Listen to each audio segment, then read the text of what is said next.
You're listening to Outside the Locker Room with Mackenzie Pflum, a Hustled exclusive podcast. 1, 2, 3, 4.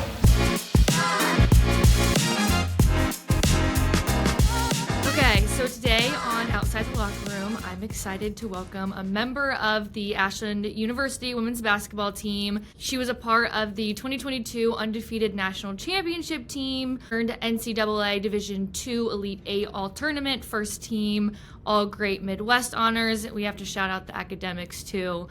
Great Midwest Athletic All-Conference. Now she's in her senior season, which is so bittersweet. Hayley Smith, thank you so much for joining me.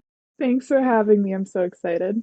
Yes, you guys leave for a trip today for a game tomorrow against Northwood.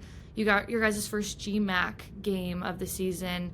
How far is that drive to Midland, do you know? I think it's Is it a gotta hike? be, it is a little hike. It consider like whatever you consider a hike. I think like 4 hours, Okay, so maybe. it's not awful, but still, like, Yeah. makes sense you guys are going up tonight, so that we Yeah. don't have to do it tomorrow. Are you guys itching to kind of start conference play? Do you feel like you have enough under your belt to, like, get going in the GMAC? Yeah, I'm super excited. We had a really tough out of conference schedule so far, which has been a great test for us. And so I think that we're experienced, we're seasoned a little bit, we're comfortable, and so I'm excited. And I know that the rest of the team's really excited to get after it in the conference. Yeah, you guys are 6-3 right now? 6-2. 6-2. It's my bad, Yeah. my bad. No, you're okay. Has the adjustment with, I guess, like the new people transferring in and like the younger classmen coming up and kind of getting more minutes, has that been pretty smooth? Yeah, at first I think just preseason and scrimmages and stuff like that, we needed to get a little bit of experience. We have 5 seniors, and then Oh my we don't have gosh. anyone in the junior class, and then we have the rest of the girls coming in underclassmen. And so Oh my that was a gosh. bit of an adjustment because you just have so much experience and then not a ton. And so we've been really working on getting comfortable. And I think that that was one of our biggest challenges. Like we have a ton of talent, girls that put in the work. It's just a matter of getting that on-court experience and playing together. And so it took us a second, but I think we're getting more comfortable every game, which is really exciting.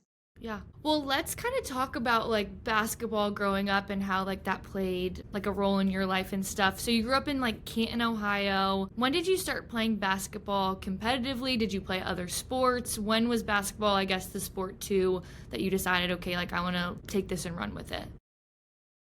So I started playing basketball in 4th grade, which I guess was considered a little bit late with all the other girls that I'd been playing with, Was which it is Upward? Did you like start it. with Upward or like a league like that? I started with our like not rec, but like your like little Yeah. whatever, you know what Okay, I'm for saying? sure. Yeah. Rec league, whatever, with our school. And I guess I was pretty okay. And so I tried out for the travel team, and that was like such a big deal. And so I was really blessed to have an amazing coach and really talented teammates. And we did really well growing up. But during that time, I played soccer, and I I can't was see a you playing soccer. That's so funny. and like I wasn't a goalie. I was a big mama for Yeah. the soccer girls. People thought that I was like lying about my age because I was just so much taller than everyone Dude. else. And which is hilarious. And so I played soccer all throughout high school until my junior year. And then at that point, I was like, you know what, senior year, it'll just be basketball because I knew what I was going to do. Mm-hmm. And so I just didn't want to get hurt or anything like that. So I tore my ACL playing soccer in high school.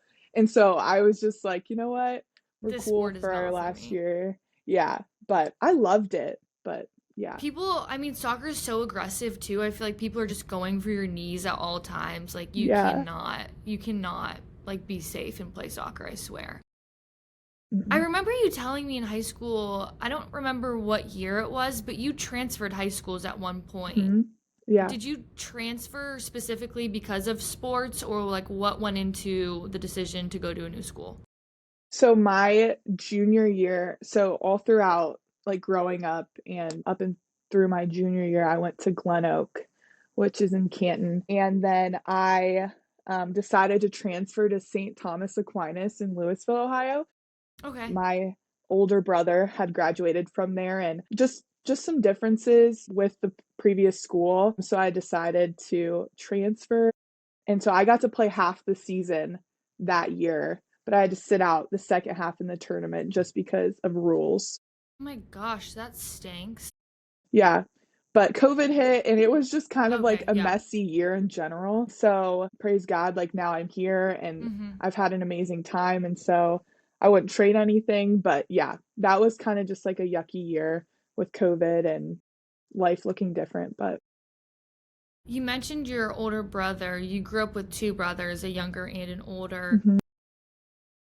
Did you guys ever play like pick up in the driveway? Were they like the typical brothers that were like beating up on you? Did that like create some, I guess, like aggression when it comes to like being in contact sports? Because soccer and basketball are two like pretty physical sports. 1,000,000%. Like 1,000,000%. My older brother, he's 2 years older than me, and him and I were super competitive growing up. And so we would always play against each other. And even now, like my both of my brothers are like 6'4" or taller. Yeah, they're huge. And so I'll play against them in the summers or like get up shots with them over break. And so that's always been really fun, but they always just mess with me and try to. Now they're both stronger than me. And so I get kind of beat up now, but in the past, like growing up, it was super fun to compete and be competitive with my siblings. So yeah, they made me better, which I Mhm. appreciate now, but it's funny to look back on. What was the recruiting process, I guess, like for you when it came to, finding out where you wanted to play basketball? Did you know that you wanted to play basketball collegiately? Who was looking at you? Was it kind of the process that you expected, or maybe a little bit more overwhelming or underwhelming? I think that my experience might be a little bit different compared to like other people that played AAU on a team, and Annie Roshak that actually played here at Ashland, and Carly Peru, now Denbo. I played with both of them in Oh my God, I AAU. didn't know that. Yeah, a little bit. And so I think, and I don't know the exact story. I don't know if they were getting recruited and I just happened to be on the same team or there was just talk, but Coach P, my head coach now, had reached out to me and we were in contact for a little bit and I came on a visit, and that was the only school that I was really in contact with. I think a couple of other schools had reached out to my high school coach at the time, but this was the only relationship I had like one-on-one, not through anyone else. Just me and Coach P had been communicating. And after my junior year, I verbally committed. I didn't ever expect to play in college, but I'm so happy that I did. But yeah, it was pretty simple. Like Coach P had just reached out to me. She'd come to games, I love that. and I really, since that was my only school, I really didn't have a ton of other options to do. I was either playing or I wasn't. Yeah. And so at that point, I was like, let's go.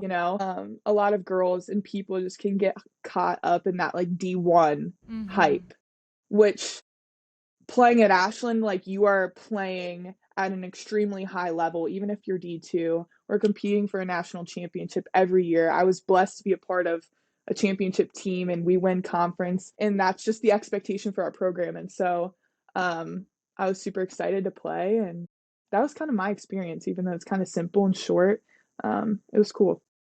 You missed your whole freshman season, which, like we talked about it a little bit earlier, it was the COVID season, so there wasn't much happening as far as like surrounding you with fans and stuff. But I'm sure it still sucked for you to have to be sidelined and kind of watch what's going on. But on the other end of it, you did get time to kind of sit back, watch, and learn. That freshman year, what was it like from your point of view? And I guess, like, what were the pros and cons of getting that year to sit out and just like watch? I think that was an extremely like it was super good for me. There Mm-hmm. was I fractured my back, and so I had essentially practiced. I mean, you practice all throughout the summer, preseason, and when season came around, I'd figured out that I had a compression fracture, and so I had to sit out a couple months and wear a back brace and stuff like that. So I didn't have to get any surgery or anything, which was super nice. But having been able to like practice and understand like what it took to play here and then kind of sit back and watch after that, which was it was really cool and gave me an opportunity to understand just what college basketball looked like. And especially here, there's a system that we follow. And I got to learn it from the sideline. And then once the season was over, by that time, I was able to get back into working out and stuff. So essentially, I was just out for the games. Like I wasn't out for any other part. And so it was a great learning year for me, a great confidence building year. And so the next season, I felt so prepared, even though I hadn't been on the court yet. So And yeah. that's what I was going to kind of ask next was once you finally did get that sophomore season to on the court playing in games, was the adjustment to like get up to game speed, was it already there because you were in practice, or did you get in and you're like, crap, like this is a lot quicker than I thought it was going to be? It was like normal to me. I Okay, felt good. perfectly prepared. It was a little different though playing in front of people. Our gym, the Eagle Nation, shows It's up packed. every time, which I love. But I am like, whoo, that's a lot of people. Sometimes that can be like nerve Yeah. wracking. And so I think that was honestly, the biggest adjustment for me, was playing in front of people. Oh, yeah. And that season ended kind of like, I feel like not unexpectedly early, but we wanted you guys to go far. You guys had it in you to go far. But I think it was like a regional round exit, if I remember. I could be Yeah. wrong. But then you guys come back the following year and go undefeated, win the Natty. Was that past year with the early exit did that fuel you guys to have the season that you did the following year? I mean, obviously you guys added pieces like Maddie, Zoe, and Savea, but having that past year kind of end a little disappointingly, I guess. Yeah, that stung for Yeah. sure. We have been able, and I'm pretty sure that we hosted that year. Mm-hmm. And it's always huge when you host the region, playing at home. And so when we lost, like, and then you see other teams playing in your gym and winning the region in your gym, you're like, it's so gut wrenching. But sometimes it just doesn't work out. And so I think that we were able to learn from it. We knew what it took. And a lot of times, like, our region is so competitive. And so when you So get out of it, then I feel like it's a whole new other level that you're playing once you get out of it. But we have great competition in our region. And so that one stung, but we knew that we were good enough to win it. And so the next year, we were blessed to host again and play against really good teams and win. And we made it all the way. But yeah, I think that did fuel us coming into the next year.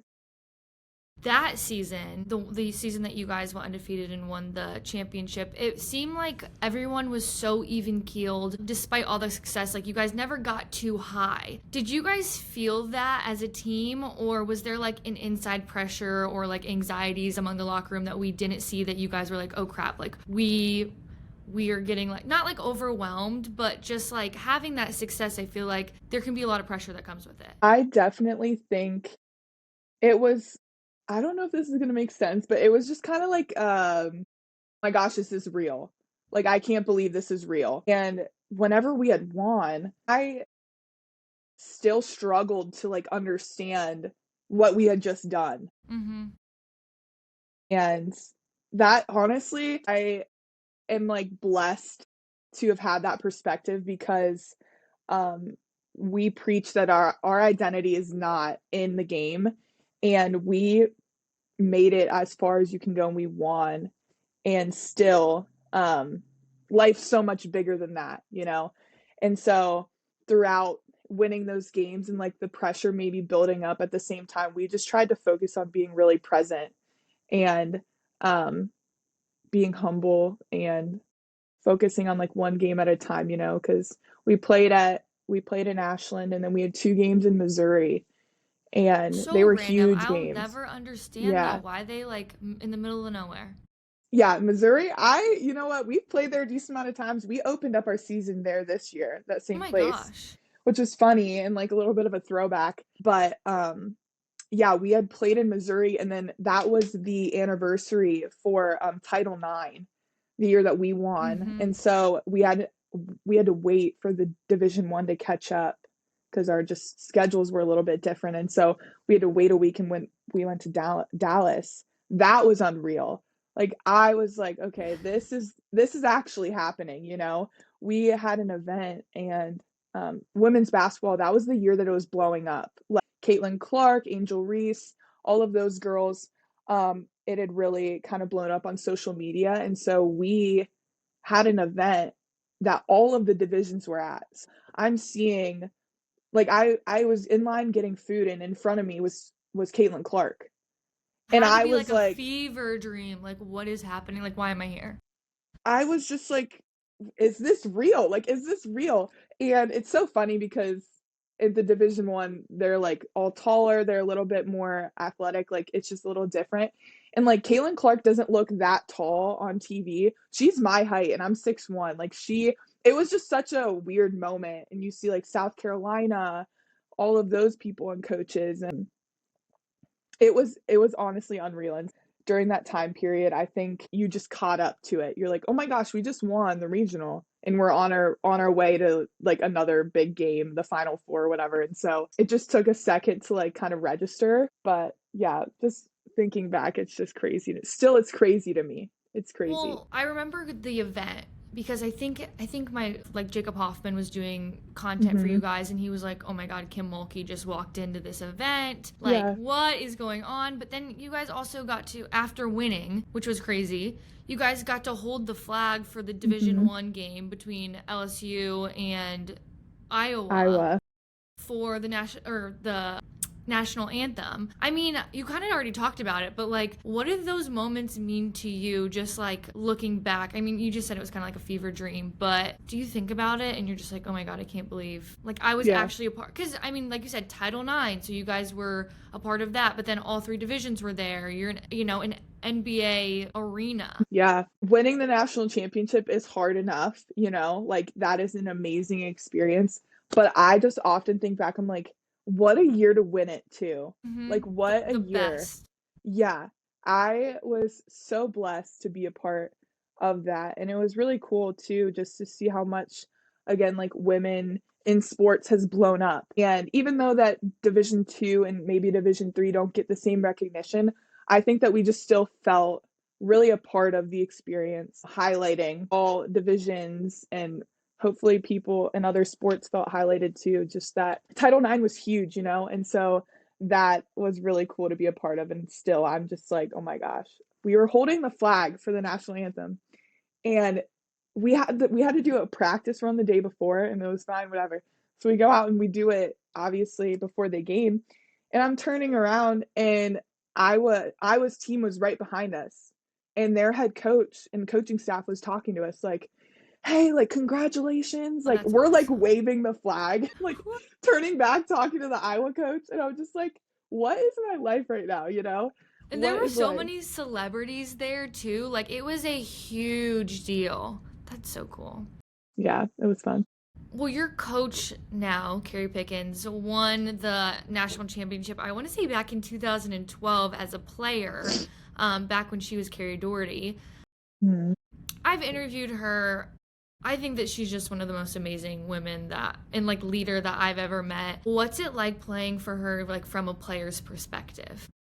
Oh gosh, I don't even know how to put it into words. Like, first, talking about basketball, she's extremely smart and like such an amazing basketball IQ. And it's really cool just to like learn and see how she understands the game and teaches us. She's an amazing post coach as well, and it's taught me, honestly, in high school, I didn't really do a lot of like post moves and stuff like that. I think I just like ran in transition and got rebounds and scored. Like I Yeah. did nothing special. And I came in, and for my freshman year, that development year, she taught me so much, and that was amazing. But I mean, outside of basketball, she is one of the strongest women I've ever met. She is super strong in her faith, which has helped me in my walk with the Lord. She's unashamed and confident, and she's just like a strong woman. Like she just had her third child this past year, and she is literally like in practice breastfeeding. Like, and that may seem like crazy, but honestly, that's like such a A power freaking move. power move. And I'm like, yeah, like I don't know how to describe it. She is just like the most uplifting, confident building, light ball of energy and love. And She's so she's like, humble. she is so humble. She is so humble. Like I'm really blessed to know her and for her to be my coach. even if I didn't play basketball, like it would just be a blessing to know her because of her heart and how she loves others. And so um, I will always look up to her, and I'm just super thankful that she's my coach too, you know? She made Yeah. me love the game again. So we have a ton of fun on the court, and she makes us better every day. And that's all I can ask for. I grew up watching like AU women's basketball from the time that like Sue Ramsey was the head coach to when Jody played and won the national championship. Then I got to be a part of like the broadcast team for those 2 years that I was there. And this program I feel like is so like magical. It's unlike any other program that I feel like I've seen in sports, especially women's sports. There's so much camaraderie and passion and togetherness, no matter who's coaching, playing, leading. Again, like from a player's perspective, what is different about this program that makes it so special and so easy for people to cheer for? Gosh, there's so many things, but I definitely think it's been the foundation of this program that started with Sue Ramsey and has continued on through now. They've built such an amazing program that's built on a foundation of like, we're here to love and serve and play a game that God has gifted us to play with skills that, again, that were gifted to us. And so that foundation has instilled so much success and so much light to the community and people watching. And we just have also had great coaches and girls that are willing to be coached, you know, girls that are willing to put the work in, and that love each other super well. I think that the coaching staff has always done a great job of having super great connections with the girls and keeping them really invested and motivated. There's so much that goes into that, but I would just say the foundation and the expectation that when you walk on to this campus and play for this team, there's something that's expected of you. And not that that can be a scary thing, but it's an exciting opportunity that we all love. And sometimes like on the court, things go really well and sometimes they don't, but like we still have the same goal no matter what. And that's to be a light and pursue a national championship. So This season, you're without a lot of girls that you were close with in the past. Obviously, Macy, Savea, Molly. I mean, how is it as a player to transition year to year, losing not only great players, but like also your great friends? that has been an adjustment for sure. Have always gravitated towards people that are older than me. And so it's weird when you're the oldest, you know, Mm-hmm. it's weird when you're looking up and no one's there, you know, it's like, You're like, okay, okay, I'm at the top. you're like, okay, wait, I am the oldest now. And so that's been a really hard adjustment. I love my girls and I will always love them, but it's just a little different when you're not living with them or seeing them every day. And so it's been really cool to stay in touch with them, but also just build new relationships on the team now. We've had some transfers come in and some freshmen, and I've also gotten to grow closer with some of the sophomores that were here. And so I've gotten to go out of my comfort zone a little bit and just pursue new friendships and relationships. And it's been really life-giving, honestly. And I'm excited to continue to build them, you know, and strengthen those relationships because I think that matters not only with like on the court things, but just like building your teammates up, you know, and loving them super well. So that way they can do that when they're older, you know? And so that's, again, that foundation and that legacy that this program has built. I feel like there's such a high standard when it comes to AU women's basketball. You're almost not expected to lose, even though that's a very probable outcome in a game. Like sometimes it's not your game. So these past 2 years since going undefeated, earning a few losses, how do you guys view those as a team, learn from them, and not get hung up on them? Like, what do you guys talk about in the locker room after a loss? That's a great question. Yeah, coming off of that national championship run was crazy, honestly, to be undefeated and go all the way, which is super uncommon. But again, this program is extremely successful. So I think since the time that I've been here, in the games that I've played in, I've maybe lost like 5 games, Which six is games. crazy.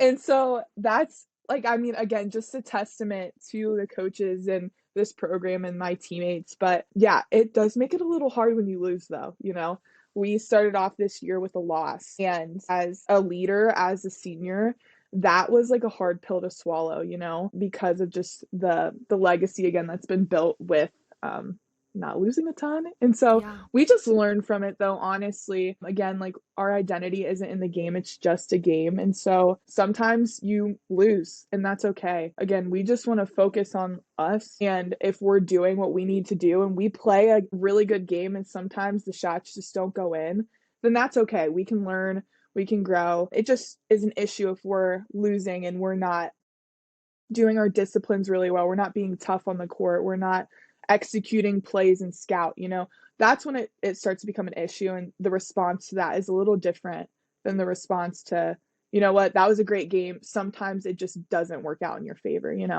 And so with the 2 losses we've had this year and the 2 losses we have had last year, I think we've learned what's been working for us, what hasn't, what areas we need to grow in. I think at the beginning of this year, like we were really challenged with toughness and defensive disciplines. And so our defense has been really good. And so that's something that we hold as a high standard, but we need to continue again with like that toughness, that grit.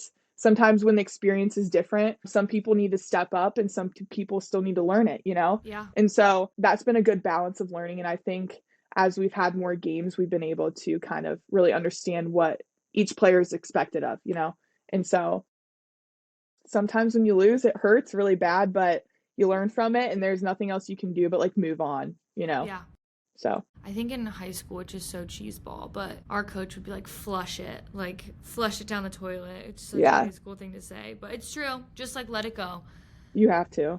Yeah. This season is your last season on the court for the Eagles. Do you have any goals for yourself, or what are you trying to just take in or focus on this last season, this last go around? Yeah, that's another great question.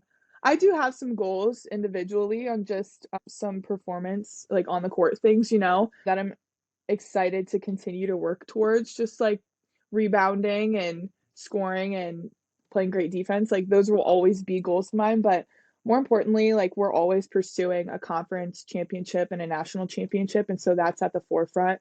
And then also just being the best leader I can be for this team, again, like it's so much bigger than basketball. And I hope that each player will realize that every year. And when they come out of the program, like, you just learn so much more about yourself and your friends and whatever you believe in and stuff like that. And so I just hope that I can help people along their journey the best way that I can and whatever. That's my goal, I guess, if that made sense. I don't know. No, it absolutely does. This is a question that I feel like sometimes can add pressure, and I hope it doesn't, but any post-grad plans yet? Or I guess what is the passion for you outside of basketball? I am a graphic design major with a couple minors.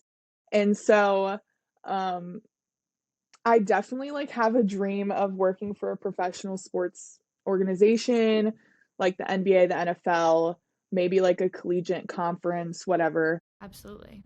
Doing whatever they want me to do, honestly. I love being around sports. Mm-hmm.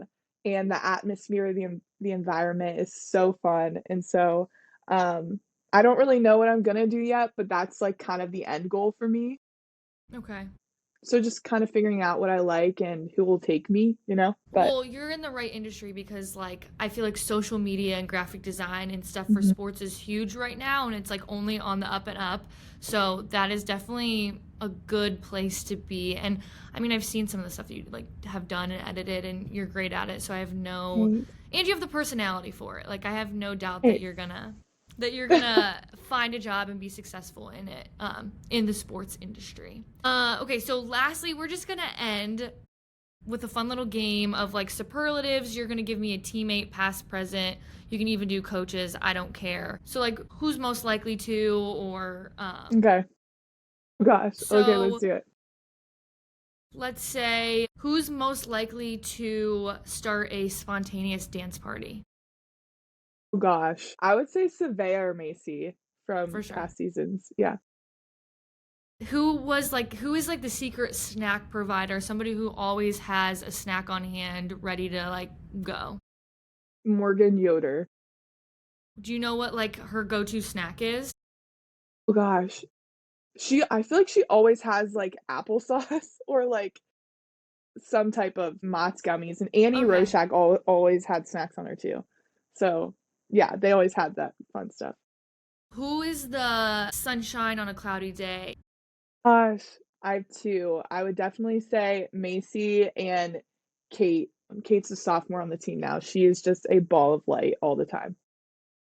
The Fashionista Award goes to. Gosh, I feel like that could go to yourself, honestly. I can't. I mean, She's like, I I do want to, like but I fashion. can't. No, gosh, I would say I didn't play with her, but she was my GA. Jody Jody. Johnson steps out. She steps out. Every time. Yeah. Every time. Jody Phillips now. I said Sorry. Johnson. No. Who's like the not early bird award? So like somebody who's gonna like come on the bus early, grouchy, or like hood up, ready to just like fall back to sleep as soon as they get on the bus for like an early trip. Lexi Howe. Yeah, Yeah. that's funny. Yeah. It's so funny. Who has like the most disorganized locker? Always a mess. Me. For Really? sure. Yeah. Yeah. Okay, drama queen award. We're gonna go Let- on the court or Okay. off the court. No, do on the court for sure. On the court, Annie Maybe like Roshak. the most Annie Roshak. On the court, I get so weak at her. She was a hoot, but off the court, I actually don't think there's anyone off the court because no one's really like, Everybody's I feel like that. pretty like mellow. Yeah. Okay, we'll finish with who's like the team clown, the funniest, like most likely to make you laugh. Lydia Sweeney. She's our grad transfer right now. She's I'm like hilarious. sad because I don't. A lot of these people, it feels so weird because I don't know them, but Yeah. I'll definitely have to come to a game and like catch it and feel the vibes of the team. Please come. I Please. will. Oh, I will. Well, Hayley, thanks so much for coming on Outside the Locker Room. It was a pleasure. I literally love you so much, and I wish you all the best for this final season. It's so weird and sad, and I hate that we're growing up. I know. Make it stop. I know. Just pause time, please. Yeah. But thanks for having me. I had a ton of Yes. fun. Of course. I will talk to you soon.